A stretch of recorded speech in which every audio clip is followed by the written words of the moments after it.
नमस्कार मित्रों, आज के इस वीडियो में हम जानेंगे कि भगवान श्री कृष्ण ने क्यों दिया पांडवों का साथ, जबकि धर्म के मार्ग पर तो पांडव स्वयं भी नहीं थे। तो फिर दोस्तों, इसका कारण जानने के लिए आप हमारे इस वीडियो के साथ में बने रहिए अंत तक। तो कहते हैं कि भगवान श्री कृष्ण ने धर्म व सत्य का साथ दिया, उन्होंने कौरवों का साथ नहीं दिया था, क्योंकि माना जाता है कि कौरव पापी और अधर्मी थे और कौरव जिद्दी, छली और कामी थे। लेकिन क्या पांडव ये सब नहीं थे? तो फिर हम सबसे पहले कौरव पक्ष के कर्मों के बारे में जानते हैं, उसके बाद में पांडवों के कर्मों के बारे में जानेंगे।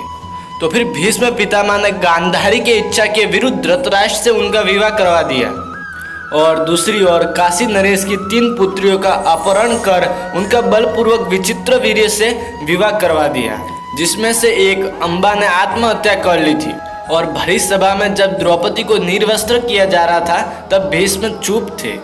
इसी तरह दुर्योधन ने अनगिनत पाप किए हैं। कहते हैं कि दुर्योधन ने भी भानुमति से बलपूर्वक विवाह किया था। दूसरा, उसने छल से भीम को कालकूट विष पिला दिया था।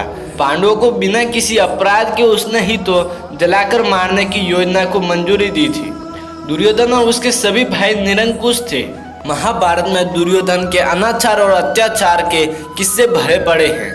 दुर्योधन की जिद, अहंकार और लालच ने लोगों को युद्ध की आग में झोंक दिया, इसलिए दुर्योधन को महाभारत का खलनायक कहा जाता है। कहते हैं कि दुर्योधन कलयुग का अंश था और उसके 100 भाई पुलकश वंश के राक्षस के अंश थे।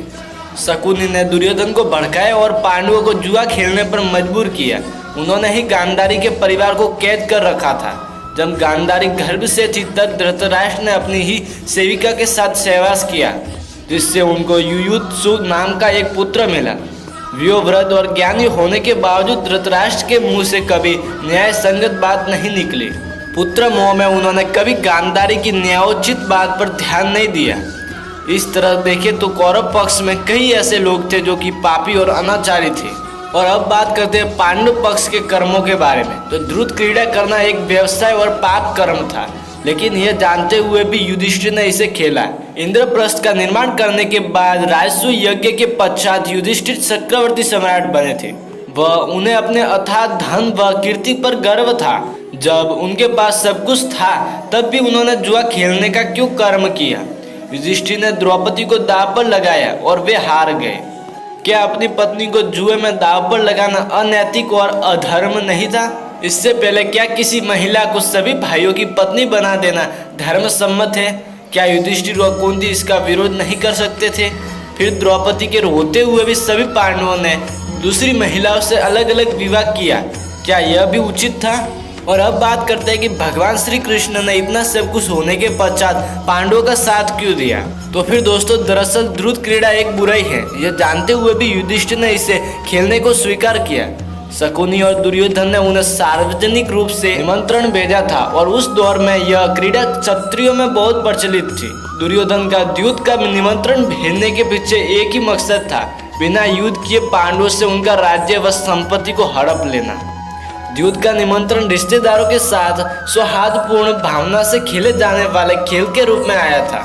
यह निमंत्रण धृतराष्ट्र की ओर से विदुर लेकर आए थे, यानी हर तरह से दुर्योधन ने यह सुनिश्चित कर लिया था कि बिना उपवास का पात्र बने युधिष्ठिर इसे अस्वीकार नहीं कर सकेंगे।